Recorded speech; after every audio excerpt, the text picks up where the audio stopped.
Good morning and welcome to StudyIQ, my dear friends. I am Prashant Mavani. I hope you all are doing good. Today is 11th September 2020. Day is Friday. I would like to start today's discussion with these two lines. Victims love entertainment. Victors adore education. In your free time, if you're watching entertainment stuff like watching soap operas or movies or series, then you are wasting your time and you are wasting your energy. Every single day you start your day and you finish your day with a fixed amount of energy, and if you are using it for entertainment, then I can tell you sadly you will not achieve your targets. If you want to achieve your targets, what you can do is get rid of all these distracting things, right? Keep some biographies on your table, or maybe a class book or something good to read. If you don't feel like reading after your study hours, if you want to do something, then do a little bit of exercise, a 2-minute, 3-minute exercise. You can go out for a 2-minute, 5-minute walk, right? And this will create a discipline in you. And I'm sure if you do this thing for just 7 days, then you will see benefits manifesting in your life. And once you have those small, tiny victories, that will motivate you to move ahead, and then it will become your habit. With this, dear friends, StudyIQ team has designed a smart course. This smart course is for Civil Services Examination. It covers your pre as well as mains examination. And to find out more about it, all you have to do is download our mobile application. Till 21st September 2020, EMI offer is also available. Make the most out of this EMI offer. To download the PDF of today's lecture, check out my Telegram channel. You can follow me on Facebook as well. On our table, we have 4 important, interesting articles. The second one and the most important article of the day is this one. This one is written by Amitabh Kant, and this one is about healthcare sector of our country. But first, we are going to start with smoke signals. This one is from Times of India. It's an editorial of Times of India, and I would like to start with Australian wildfires. Few days ago, I was talking with you guys in daily financial news analysis series that Australia at present is under recession. 2 quarters of this growth story of Australia, last 2 quarters, is in red. That means that's what the definition of recession is, that if a given economy is in red for 2 consecutive quarters, then that economy is in recession. And Australia is suffering from one of the worst recession ever, because at the end of 2019, Australia was struggling with wildfire.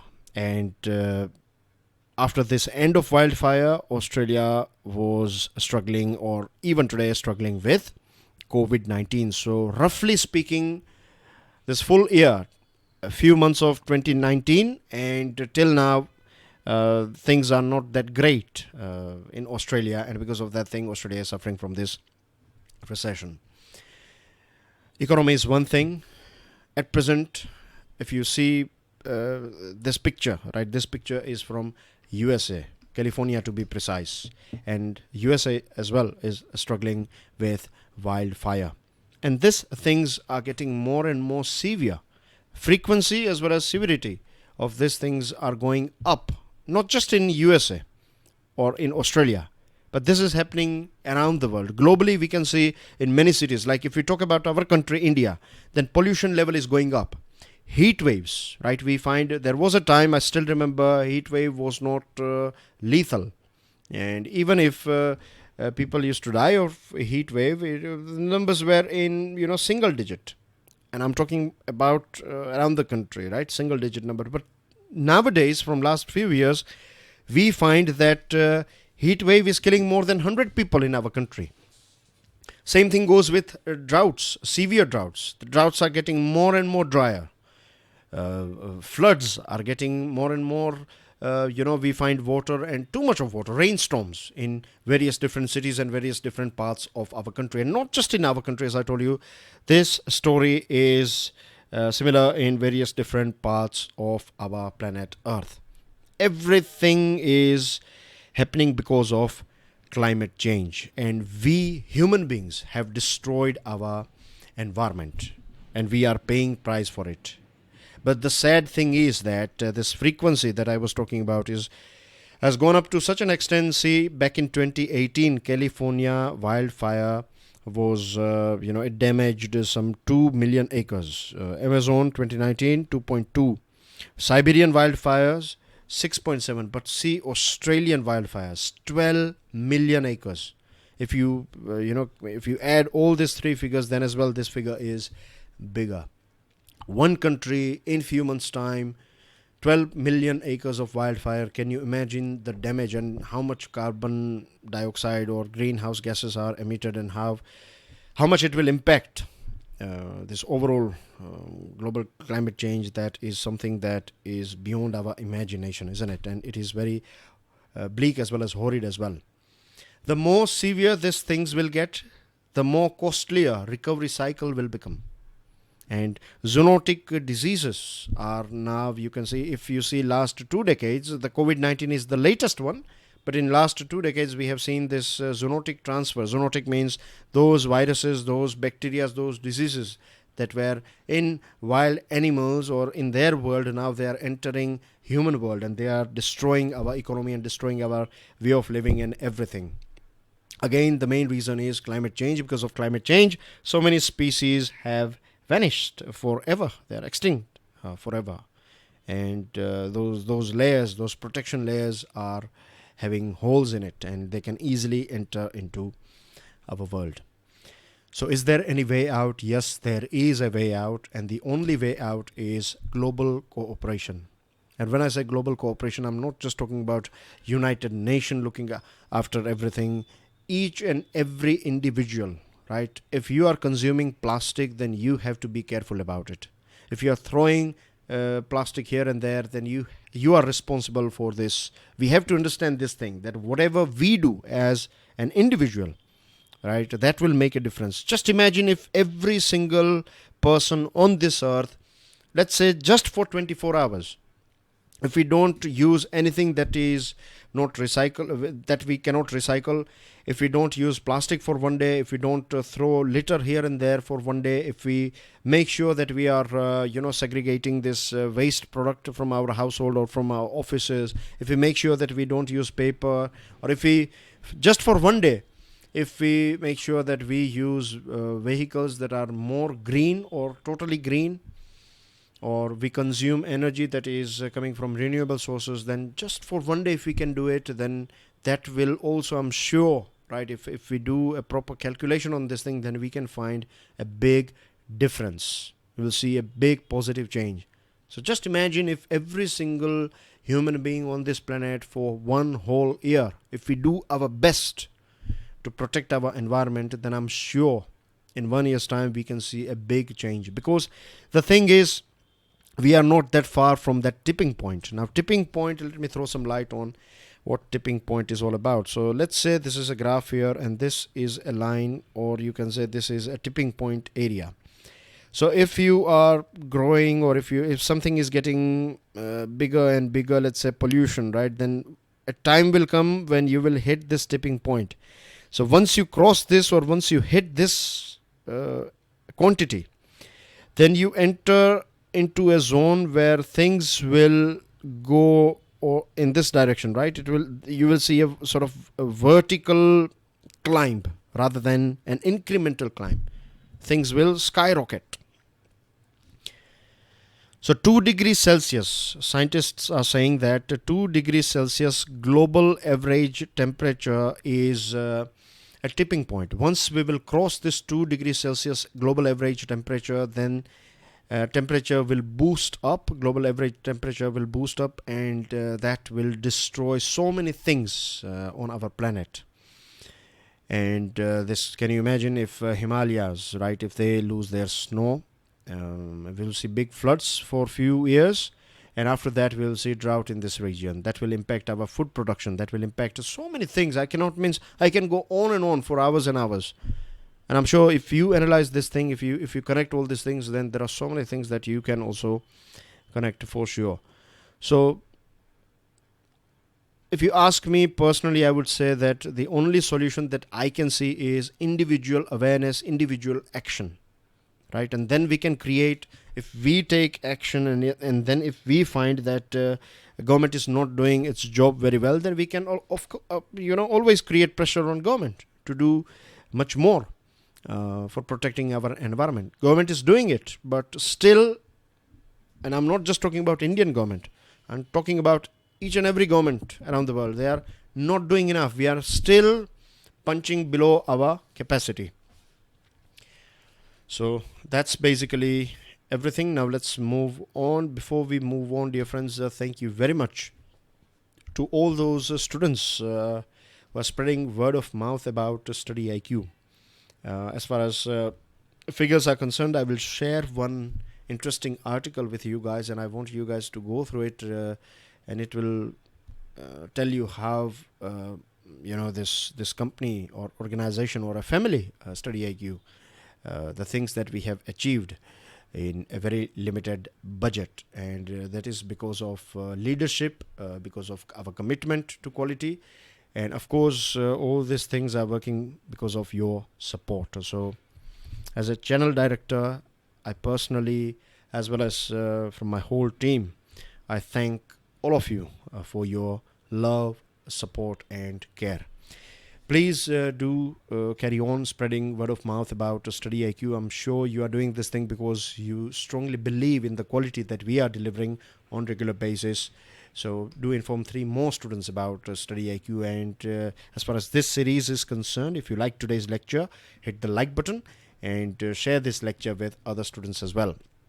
Now, this is one of the most important article of the day. This article is written by Amitabh Kant, and Amitabh Kant is associated with Niti Aayog. He is what, right? Can you tell me his official post? This is your question. I want to see how many of you are aware about Amitabh Kant. Stick your answer in the comment section. One more thing that I would like to say that, dear friends, see, this series, the Hindu analysis series, is delivered in 2 languages, Hindi as well as English. Now, the newspaper itself is in English language, but here you can see that I'm not just translating things or making it just easier for you. I'm also adding so many things, and I will really appreciate if I can get your bit more support. I have seen that Hindi version students are a bit more active whenever I ask questions to them. They respond with their answers. They are more interactive. They are more, sharing this lecture as well. I do understand that we have limited numbers of people watching English version, but at least those of you who are watching, I would really appreciate if you spread the word about this English version, as well as if you are a bit more interactive. That will boost me. That will motivate me.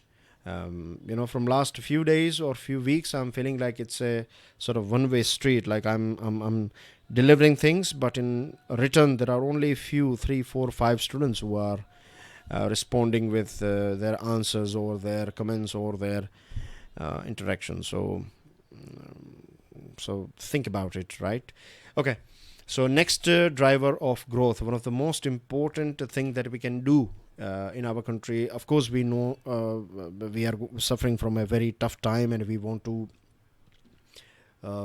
take our economy back from this trouble phase. Our economy is going to be in a very red zone. Not yesterday, but day before yesterday, on 9th September 2020's Daily Financial News Analysis, we were talking about Goldman Sachs report, and Goldman Sachs said that our economy is going to be in negative, somewhere around 15%, minus 15% GDP growth. So that is severe, isn't it? And we need to take our economy out of it, or else that will be a very bad thing. We'll talk about it in future, but one thing that can help us come out of it, that is healthcare sector. There are two benefits of it. The first is if we improve our health system, health care system, then we can protect our people from this pandemic and other diseases. So that will itself create or will make people more productive. The more productive you are, the more you will add to the GDP of our economy or our country, right? Or our economy. You can add more things to, because if you are more productive, that will overall impact our economy.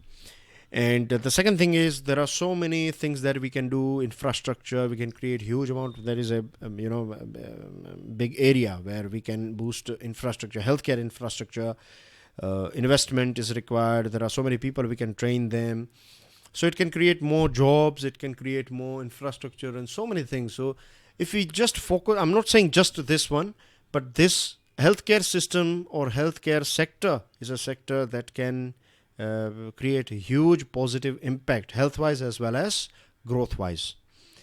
But for that we need to be a bit more radical. When I say radical, I mean to say that we need to see big changes. We have to leapfrog, right? We need a quantum leap, a big jump, to make it simple, rather than incremental changes. Small baby steps. This is no time for small incremental changes. We need to jump a bit higher. And we can do it. If we can do it, then we will protect households as well as boost economic growth. Now, there are a few positive things about our healthcare. We are considered as pharmacy of the world when it comes to manufacturing medicines. Our doctors and nurses are quite famous in USA, Europe and West Asia. Our private hospitals are one of the best in the world. And because of these private hospitals, we see every year so many people from around the world, they visit India for medical tourism. So these are our strengths, but there are a few weaknesses as well. Like the biggest weakness is that we are spending just 1.13% of our GDP on health. And the reason I have used this word here, spend, because when you are using a tiny amount after your health, then you are basically spending money. You are not investing. Spending is something, the damage has been done and now we are trying to repair that damage. So that is spending. Investment is that you are acting more proactively. Here in our country, we are more curative. Our whole attitude is curative, that when we will feel not healthy, we will visit our doctor, rather than doing those things that will keep us healthy for a very long period of time. Out of pocket expenditure is 62%. 98% of healthcare facilities in India are provided by those who employ fewer than 10 people. So small, tiny clinics and dispensaries and small hospitals are catering 98, or their market share is 98% when it comes to healthcare facilities.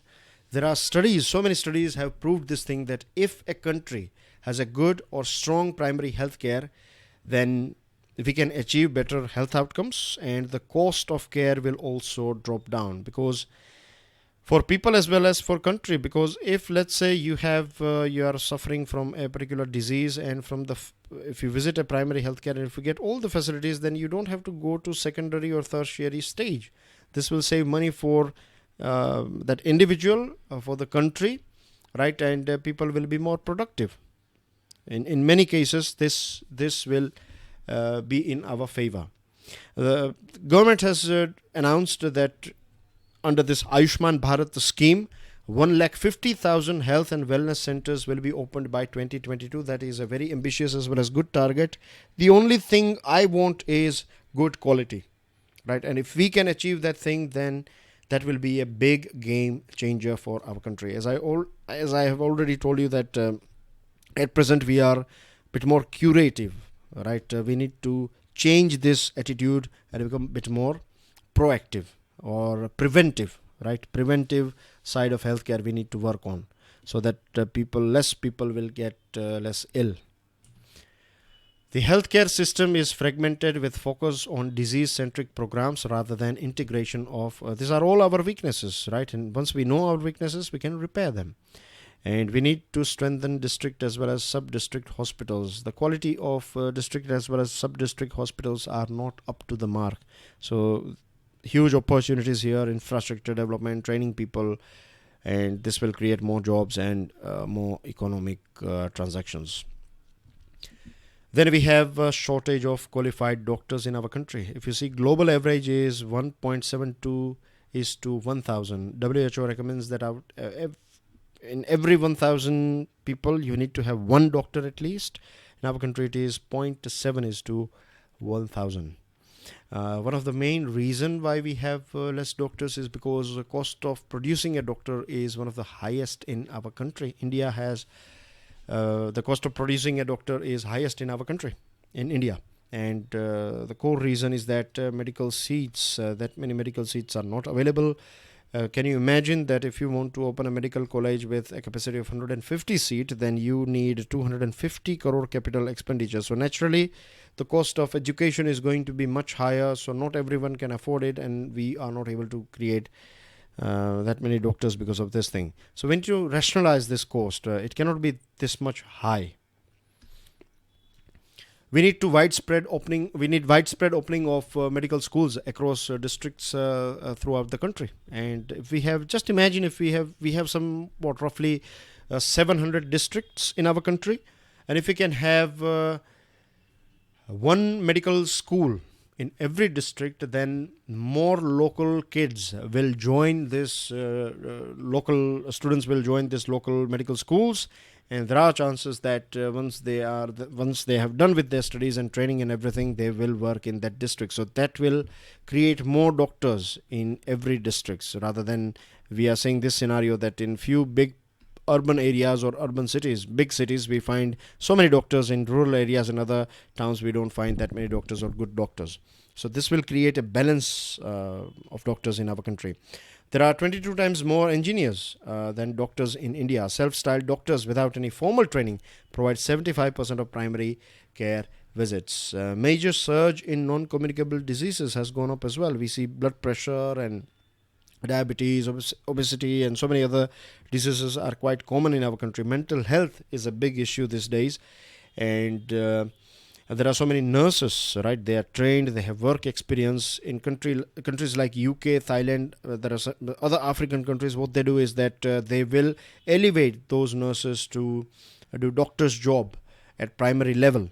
And we can do the same thing. Chhattisgarh has started this 3-year community medical course. So we need to reskill our human resources and make optimal utilization of their experience as well as skill. Then comes the most important thing, that is research and development, right? Once you achieve something, if you want to get out of that box, then you need R&D, research and development. And this is a continuous process.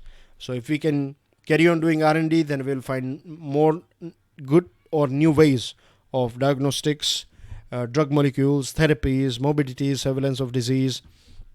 We can create more medical devices. We can sell it to other countries. So all things will create more economic opportunities for us. I have one question for you. Good example of R&D is ELISA test. ELISA test is used for COVID-19. So can you tell me the name of that organization that has developed ELISA test in our country? Stick your answer in the comment section. Last, we need to harness the power of digital health. Of course, we know the benefits of telemedicine. Those places where we cannot create infrastructure, or if the work is in process, infrastructure work is in process or in progress, then for time being, as well as in future as well, as an add-on facility, we can provide medical services via digital platforms like telemedicine. And once we have this data, online data or in general data, then we can analyze it, and we can study it even deeper, and then we can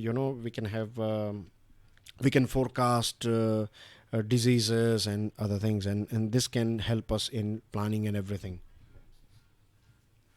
So that's basically everything. And dear friends, as I told you, right, medical sector, investment in medical sector will be a huge multiplier for our economy as well as for our citizens.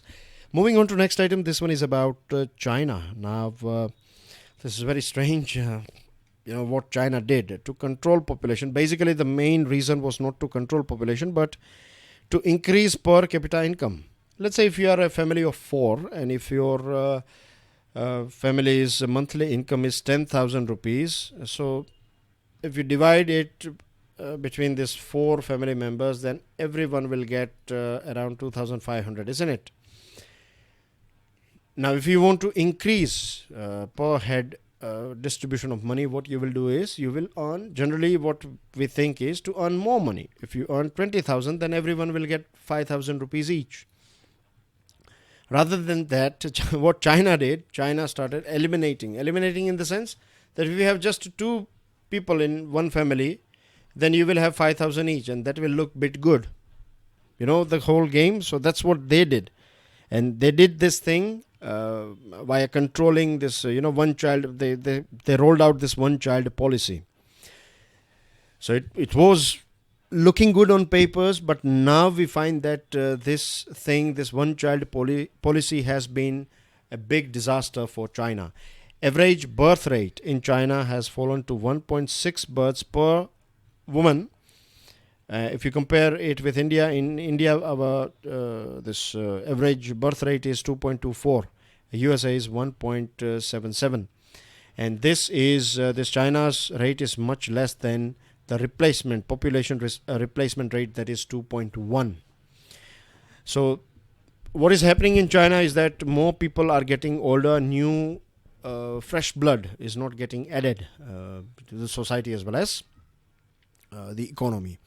A researcher, Professor Hui Fuxian from USA's university, reveals that the proportion of China's population aged above 65 years would increase from back in 2010. 10% population age was about 65. It will hit 32.6 in 2050. Right, so you can say that you will find more elderly people in China by 2050. Its labor force that ranges from 20 to 64 will reduce from about 1 billion in 2070 to 787 million by 2050, and it will go down further as we move ahead towards 2100. Thus, China will be a country dominated progressively by older people in the coming years. That means Chinese government will have to spend more money after health, after social welfare, after pensions. Saving will go down. A fall in number of young people will lead to decline in manufacturing exports, and that will lead to less revenue for government. And China's population has started contracting from 2018 onwards.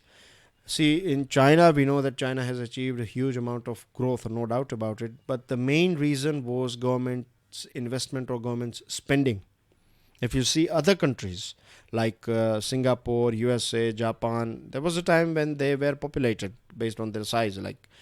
But then when as economic development took place, we saw a sort of stability over then, and there was a bit of decline as well in population or this birth rate.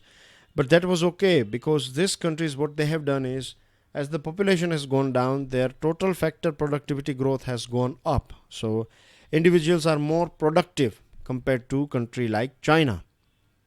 In China, reforms that are conducted by Mr. Xi Jinping are more in favor of his party and his power rather than people, because you see that in China, the economic market reforms and consumption has led to the growth, but still in China you don't find that good banking, insurance, education as well as other facilities. If you visit villages of China, rural area, only 24% kids, they finish their high schools. So things are going to be bad for China in long run, and you see the way Chinese government is behaving aggressively with other countries in future, when Chinese people will be much more in this elderly zone, or most of the people will be, I would say, old age people in China. At that point of time, China would be having not that many good friends. So the way things are going on in China are not good for the people of China as well as for the future of China. Moving on to the last item, drawdown in Iraq. USA has decided to cut troops in Iraq because there is a demand in USA that why we should spend money, taxpayers' money, after security of some other countries. So that is not, I would say, right thinking, because USA as a superpower, as a global leader, that's what leaders have to do. Anyway, the public opinion in Iraq is also not in favor of USA, right? People are after this Iranian general Qasem Soleimani was killed in January by USA. People in Iraq are not happy with USA. They are also demanding that USA troops need to get out of USA as quickly as possible. Now, USA played a very important role in fighting this war against Islamic State, no doubt. But the problem is, the big question is that if USA will pull out, what will happen with Iraq? Is Iraqi government capable enough to handle security challenges on its own? What about finance? What about training? These are the big questions, because as per UN assessment, there are 10,000 IS fighters. They are still active in Iraq, and if they will find a vacuum or a gap, if USA is going out and if there is a vacuum, then, or if there is any sort of loophole or gap, then they will make, they will take advantage of it, and then this whole violence and whole this war-like situation will start again. So this is a risky affair. Of course, public opinion is about getting rid of American troops, and in America as well, people are saying that we need to pull out our troops out of Iraq, but once ISIS will resurrect, then that will again create more challenges, more pain, and more deaths, and so many bad things. So I think leaders should, and other countries, right? If we cannot send, let's say, troops, I'm sure many countries would not like to send their troops in Iraq, but we can provide them support, right? Money support, training, maybe weapons to the government, arms and ammunition and other things, facilities, so that at least that they can stand on their own feet. And that's basically everything in today's discussion. These are a few news items. You can download the PDF and go through them. I'll see you soon with daily financial news analysis. Till then, enjoy your studies. God bless you all. Jai Hind.